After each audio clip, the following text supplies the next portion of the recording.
Dia katakan kepada seluruh makhluk, bukan hanya manusia, inilah yang benar. Tidak ada yang patut disembah selain Allah. Deklarasi tauhid.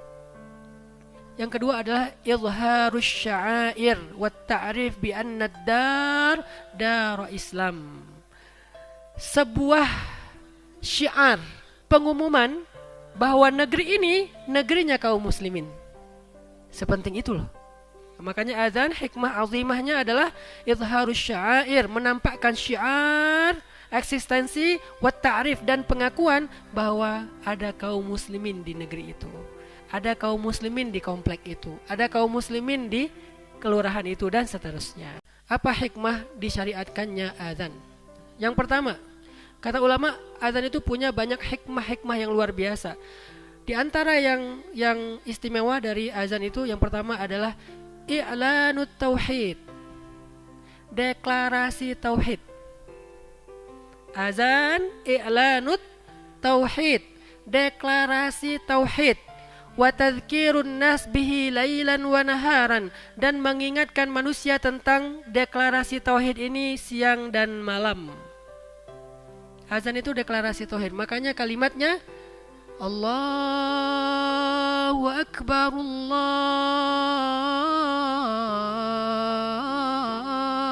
Akbar. Kalimat tauhid, yaitu takbir. Asyhadu an la ilaha illallah. Udah tua. Kalimat syahadat, tauhid. Kemudian ditutup dengan la ilaha illallah. Tauhid. Jadi azan nomor 1 di antara hikmah-hikmah azan yang luar biasa itu adalah i'lanut tauhid, deklarasi tauhid. Sehingga seringkali dalam sejarah peperangan Islam, ketika mereka berhasil membebaskan satu benteng, teman-teman yang suka nonton film Turki serial, Seljuk, Ertugrul, Ottoman, ya. Kalau udah membebaskan satu benteng, apa yang dilakukan mereka? Azan. Walaupun azan di situ bukan azan untuk i'lan dukhuli waqti shalah, bukan karena waktu salat, tapi i'lan tentang tauhid. Benteng ini sudah ditancapkan bendera kerajaan Islam, kemudian dikumandangkanlah azan di situ sebagai i'lan, deklarasi. Itu sangat penting tuh. Sehingga seorang muazzin adalah deklarator tauhid.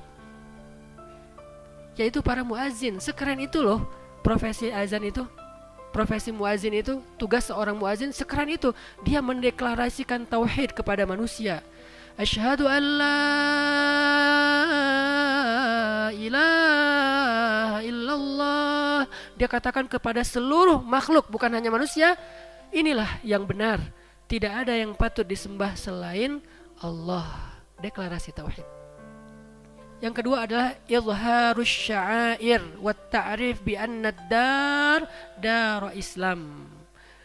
Sebuah syiar, pengumuman bahwa negeri ini negerinya kaum muslimin. Sepenting itu loh.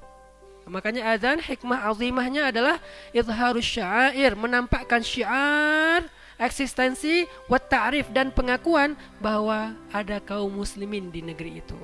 Ada kaum muslimin di komplek itu. Ada kaum muslimin di kelurahan itu dan seterusnya.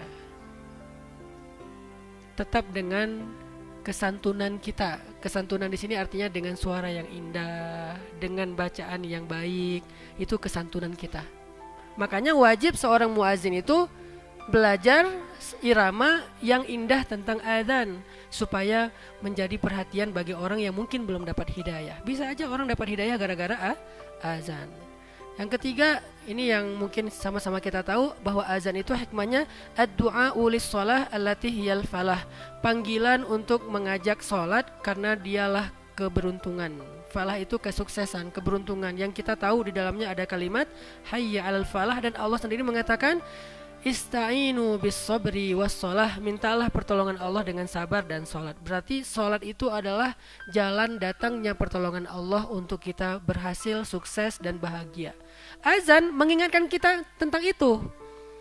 Wahai orang-orang yang bermasalah, sini kalau kamu pengen dapat solusi. Wahai orang-orang yang baru diputusin, sini biar kamu dapat ganti yang lebih baik. Wahai orang-orang yang di PHP-in, sini biar kamu dapat seseorang yang jujur. Wahai orang-orang yang butuh healing, sini biar kamu tenang. Kan gitu kan ya?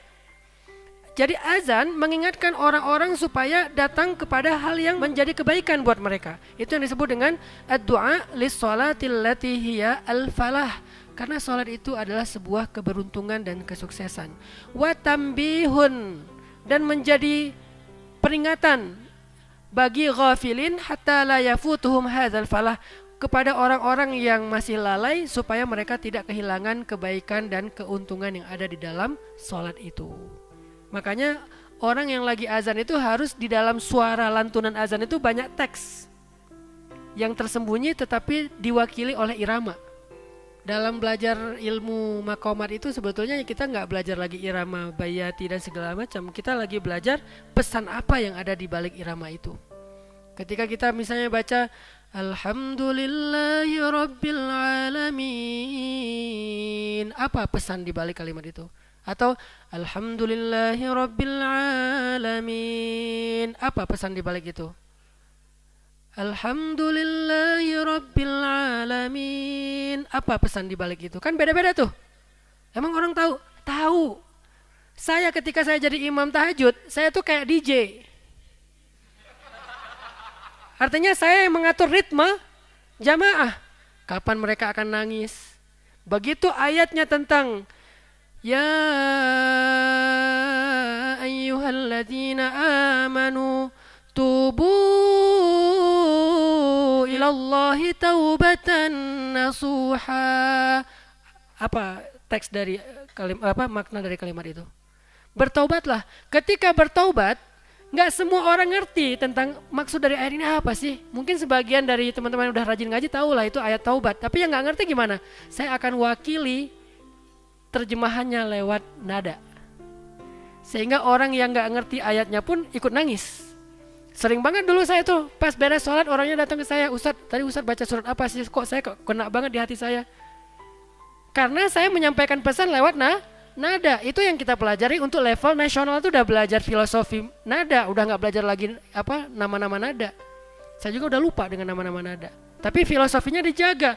Begitu ayatnya La uqsimu biyaumil qiyamah. Begitu kalimatnya Kalla idza balagatit taraqiya wa qila man raq wa dhanna annahu al-firaq wal taffatis saqu bis-saq. Kenapa saya naikin? Orang yang nggak belajar maqamat dengan filosofi, dia pikir, Ustadz naik, tiba-tiba turun. Enggak, itu lagi kasih pesan tuh. Itu saat sakaratul maut yang begitu menyakitkan, begitu menegangkan, begitu mengerikan. Saking sakitnya tuh kita sampai bertaut lutut dengan lutut, betis dengan betis menahan rasa sakit. Disampaikan lewat nada. Itu yang disebut dengan mengingatkan orang-orang yang tadinya nggak aware tentang sholat. Diingatkan sholat itu indah loh, salat itu nyaman loh, salat itu keberuntungan, kebaikan loh. Sampaikan dengan suara azan yang menarik supaya orang yang tadinya ghafilin, gak tertarik untuk salat, gak tertarik untuk ke masjid, merasa ini panggilan yang indah, saya mau ke masjid. Sepenting itu teman-teman. Yang keempat, al-i'lamu bidukhuli waqtis shalah wa makanin adaiha. Ini yang umum ya, pengumuman masuknya waktu salat dan tempat melaksanakan ibadah salat. Jadi kalau kita lagi jalan di luar rumah, di luar komplek, biasanya kan kita suka nyari-nyari masjid ya. Saya pernah waktu lagi ke salah satu mall di Bandung tuh, karena saya pengen sholat Jumat, saya keluar kan, karena datangnya pagi, terus pas menjelang Jumat saya keluar nyari-nyari masjid. Bagaimana saya menemukan masjid kalau nggak kelihatan menara karena ketutup sama gedung-gedung yang tinggi dengan suara azan. Sehingga di sana nih masjidnya. Kalau suaranya saut-sautan banyak, saya akan memilih yang mana yang paling indah. Biasanya kalau muazinnya aja gini, gimana imamnya nih? Allahu Akbar, Allahu Akbar. Udah pasti sudes. Ya, pasangannya ya. Alhamdulillahi Rabbil Alamin. Udah pasti itu satu paket itu. Hukmul adzan wal iqamah, hukum mengumandangkan azan dan iqamah. Azan itu dasarnya disyariatkan untuk sholat 5 waktu dan sholat Jumat aja. Azan dan iqamah itu hukumnya fardu kifayah. Kalau dalam satu wilayah kaum muslimin tidak terdengar suara azan, maka semua kaum muslimin yang ada di wilayah itu menanggung dosa. Penting banget kan peran muazin? Kalau dia nggak azan nih, kelewat, ketiduran nih subuh nih, akhirnya semuanya bangunnya sholat sendiri-sendiri tanpa azan, maka seluruh kaum muslimin yang ada di komplek itu berdosa. Kalau terdengar itu masih satu wilayah. Terdengarnya ukuran siapa nih? Ukuran suara Bilal. Suara Bilal itu ukurannya apa? Suara Bilal itu ukurannya terdengar sampai 40 rumah. Rumah pada masa itu nggak kayak sekarang. Lihat secara historis, jangan secara kekinian. Kekinian rumah 40 rumah cuma segitu. Ada komplek yang makan rapat banget, yaitu di ganggang ya. 40 rumah mah deket atuh. Kalau di ganggang, rumah versi Madinah, jaraknya lumayan, bukan di gang. Rumah itu hook semua itu isinya. Semua rumah itu ada jalan kanan kiri belakang. Kan jauh tuh 40 berarti. Ya kurang lebih segitu, enggak persis sih, kurang lebih. Berarti itu satu wilayah. Kalau segitu enggak ada yang azan, semuanya kena dosa. Selain perempuan. Alhamdulillah ibu-ibu enggak nanggung dosa. Bapak-bapak semua kena dosa, mulai yang balik sampai yang dia uzur. Hadiran wa safaran. Nah, azan itu disyariatkan untuk dilakukan ketika kita hadir. Arti hadir itu bermukim atau ketika kita safar. Ternyata safar juga azan. Gak harus ketika kita mukim, safar kita azan. Adapun kalau tidak ada jamaah cuman sendiri, maka dia menjadi hukumnya sunnah saja. Poin yang bab yang kelima, fadlul adzan, keutamaan adzan. Pertama adalah muazin mendapatkan pahala yang sangat besar di sisi Allah Subhanahu wa taala. Kemudian fadilah yang berikutnya, kata ulama, di antara fadilah azan, Allah menjanjikan ampunan dosa untuk muazin. Nabi SAW bersabda, muazin itu diampuni dosanya sejauh jangkauan suara azannya. Ini juga menjadi jawaban bagi permasalahan kita. Kenapa kok sejauh jangkauan suaranya? Karena setiap orang atau makhluk Allah yang mendengar azan itu menjadi ampunan dosa bagi muazin. Bukan hanya orang, makhluk. Kenapa? Seluruh benda yang basah maupun yang kering yang mendengar azan, kata Nabi, memohonkan ampunan untuknya.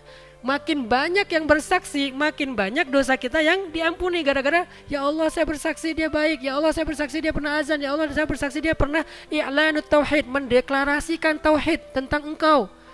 Ampuni. Itu dahsyatnya azan. Lalu yang keempat, mendapatkan doa dari Nabi. Nabi SAW pernah mendoakan muazin dengan kalimat, ya Allah, berilah petunjuk kepada imam-imam kaum muslimin dan ampunkanlah dosa-dosa para muazin. Hadis riwayat Ibnu Hibban. Jadi orang yang azan itu, Nabi sebelum ketemu dia, sebelum kenal dia belum lahir sama sekali, udah minta ampun untuknya. Semasa hidup Nabi, ya Allah ampunkanlah muazin seluruh dunia sepanjang masa. Itu doa Nabi tuh. Sehingga siapapun yang mengumandangkan azan setelah doa itu, Allah ampunkan dosanya tadi sejauh suaranya terdengar. Nah, selain hadis yang tadi kita baca di awal bahwa kata Allah, aku pasti memasukkan dia ke surga, ada hadis yang lain dari Abi Hurairah. Kunna ma'a Rasulillah sallallahu alaihi wasallam faqama Bilalun yunadi falamma sakata qala Rasulullah sallallahu alaihi wasallam man qala mithla hadza yaqinan dakhal jannah. Kami, kata Abu Hurairah, pernah sedang duduk bersama Nabi, kemudian Bilal berdiri dan mengumandangkan azan. Lalu ketika Bilal selesai dengan azannya, Nabi bersabda, siapa yang mengucapkan seperti apa yang diucapkan orang ini dengan penuh keyakinan, maka dia masuk surga. Nah ini, bagaimana dengan kita yang gak dapat kesempatan azan? Maka kita yang tidak dapat kesempatan azan tapi pengen dapat kemuliaan seorang muazzin, amalkanlah hadis ini. Ucapkan apa yang diucapkan muazzin. Makanya ketika azan kita diam, pas lagi ada acara kita diam, itu bukan sekedar menghormati azan. Yang terjadi adalah kita lagi rame nih, azan diam, tapi habis itu ngobrol. Gitu kan yang sering kita alamin ya. Saya juga kadang-kadang nggak sengaja kayak gitu. Jadi tetap diam untuk membaca bacaan muazin. Kayaknya nggak usah semua, saya persingkat aja ya. Nah, quwwatul adzan. Ini penting banget nih. Kuwah itu artinya apa? Kuat. Kuat itu bahasa Arab. Dari hadis Abu Hurairah, kalau terdengar suara panggilan sholat, yaitu azan, maka syaitan akan lari terbirit-birit.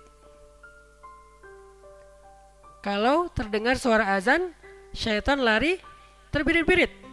Hatta la yasma, sampai dia nggak dengar suara azan. Artinya apa?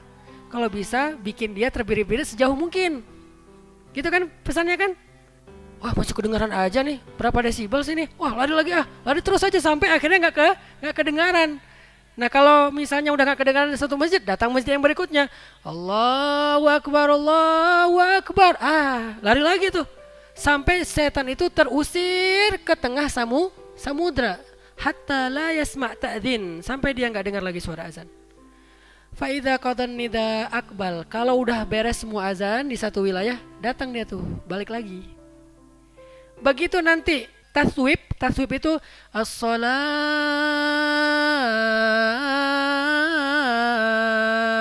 khairum minan naum. Itu taswib namanya. Dan itu salah satu sunnah Nabi. Tapi yang nggak memakai taswib pun kita hargai. Yang penting fikih mah nggak usah ribet. Saya mengambil mazhab taswib. Sehingga ada kalimat as-salatu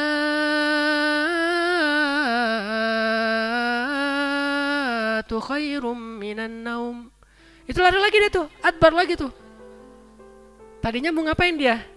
Tadinya mau ngeganggu orang yang lagi tidur. Tidur aja udah. Enak, lu kan baru tidur, kan lu insomnia overthinking. Udah lu nanti aja lah, masih bisa kok, masih panjang kok segala macam. Begitu muadzin ngomong as-salatu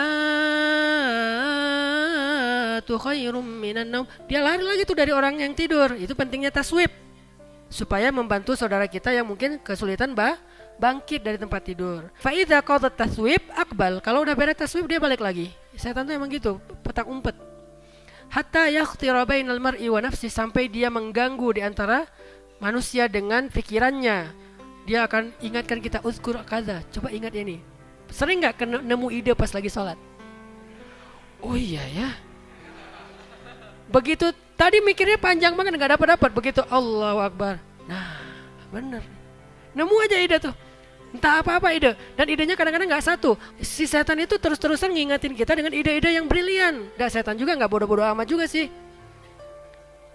Jadi dia tahu ide-ide yang brilian yang kita pengenin, dia ingatkan kepada kita. Hatta yadhallar rajul la yadri kam shalla, sampai orang itu lupa dia udah sholat berapa rakaat. Itu yang kita alamin. Tadi udah ruku belum ya? Kok tiba-tiba udah sujud kan gitu ya? Tadi saya sujud sekali atau 2 kali ya? Ini udah rakaat keberapa ya? Udahlah ambil yang paling kecil. Harusnya ambil yang paling gede. Udahlah kita sholat gak khusyuk, ambil pula yang paling gede. Kayaknya 4 nih udah selesai deh kayaknya.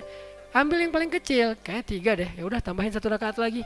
Kenapa? Karena uzkur kaza. Oh harusnya gini nih, ini strateginya gini nih, ini jualnya gini, ini marketingnya kayak gini. Wah, heboh aja pas sholat. Dan sholat itu waktu yang paling bagus untuk cari ide, kata setan. Sehingga kalau kita kayak mentok idenya, Allahu Akbar, nggak baca zikir sholat atau bacaan sholat, nyari ide, itu setan banget tuh. Makanya maksudnya yang ngerjainnya tuh setan banget. Makanya quwwatul adzan, tujuan azan itu adalah mengusir setan sejauh mungkin sehingga baliknya lama. Artinya kalau dia diusirnya dekat, baliknya gampang. Emang itu tugas dia kan? Ini job desk gua nih. Gua dikasih tugas harus ngejaga masjid ini. Yang ngejaga bukan kita, malah setan yang jagain. Begitu ada yang masuk, udah uzkur kaza. Tapi kalau setannya sebagiannya udah diusir oleh azan karena saking jauhnya, malas gua balik lagi. Udah capek, tadi aja larinya udah ngos-ngosan, sekarang masa disuruh balik lagi? Udah komat tuh, udah terlanjur lah, udah. Setan kayak kita juga alasannya. Udah terlanjur, udah komat. Atau besok aja saya balik lagi. Kan gitu ya setan ya? Usirlah dengan azan. Quwwatul azan, itu kekuatan azan dan pentingnya mengumandangkan azan dengan suara yang terdengar jauh. Terakhir aja deh, banyak banget nih sebetulnya. Makanul azan, tempat dikumandangkan azan. Azan kata ulama hendaklah dikumandangkan azan dengan di tempat yang tinggi seperti manara. Menara itu bahasa Arab, manaroh. Lagi-lagi bahasa Arab. Fi ala makani alin kal manaroh, seperti menara. Au sathil masjid, atau atap masjid. Au ayyi makanin murtafi, atau tempat manapun yang tinggi. Kenapa? Karena dulu belum ada toa. Au mukabbiris saut, atau pengeras suara. Karena dulu karena belum ada mukabbirus saut, maka pakainya menara supaya suaranya tuh surround Dolby. Hayya 'alas shalah. Ya. Kayak di Al Azhar di Turki kan, Turki itu kan yang bangun beberapa masjid itu Mimar Sinan Pasa ya. Yang dia udah tahu sistem surround dari suara itu, dia ketok sana, oh bunyinya ke sana. Nah, supaya terdengarnya tuh jauh. Sekarang nggak perlu lagi naik ke atas menara. Yang ditaruh di atas menara adalah pengeras suara. Jadi orangnya nggak perlu naik, orangnya tinggal di mihrab. Allahu Akbar, Allahu Akbar. Orang dengarnya di mana? Nggak di mihrab, dengarnya wah dari menara tinggi. Terdengarnya makin tinggi itu makin lantunannya tuh makin menggema gitu. Nah ini diantara fikih azan yang diajarkan ulama. Aduh, satu lagi penting juga nih, wawasan. Nabi punya 4 orang muazin. Yang pertama namanya Bilal bin Rabah. Yang kedua Abdullah ibnu Ummi Maktum. Itu yang azannya di Masjid Nabawi. Yang ketiga Sa'ad Al-Qaraz di Masjid Quba. Yang keempat Abu Mahdzurah di Masjidil Haram Makkah. Bilal, Abdullah bin Ummi Maktum. Kalau di Quba namanya Sa'ad Al-Qaraz. Kalau di Masjidil Haram Makkah Abu Mahdzurah di Masjidil Haram Makkah. Itulah 4 muazin di zaman Nabi. Kenapa di Masjid Nabawi ada 2? Pertanyaannya. Ya, karena ada sholat yang perlu 2 muazin. Mana sholat yang perlu 2 muazin? Walaupun hukumnya nggak wajib. Sholat Jumat dan sholat subuh.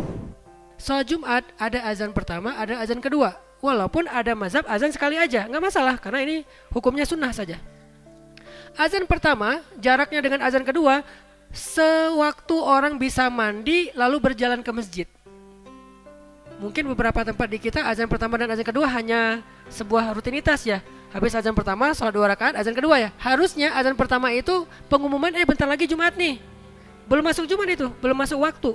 Bentar lagi Jumat. Ukurannya apa? Orang mandi seperti mandi janabah, mandi besar. Udah mandi, sabunan segala macam, wewangian, pakai pakaian yang layak ke masjid, kurang lebih 15-20 menit lah. Kalau di Masjidil Haram itu sekitar setengah jam. Itu azan pertama. Baru kemudian azan kedua pertanda waktu masuknya waktu sholat. Azan pertama biasanya Abdullah bin Ummi Maktum. Azan kedua Bilal. Begitu juga dengan subuh. Subuh itu karena beda sama sholat yang lain. Kan kalau yang lain mah bukan dalam keadaan kita tidur. Supaya orang sempat ke masjid. Biasanya ada azan sekitar waktu orang sahur. Jadi sekalian mengumumkan bangun sahur. Jadi boleh dengan azan, boleh juga mungkin ada tradisi di kita pakai sahur gitu ya. Sahur ya. Kangen ya dengan suasana itu ya.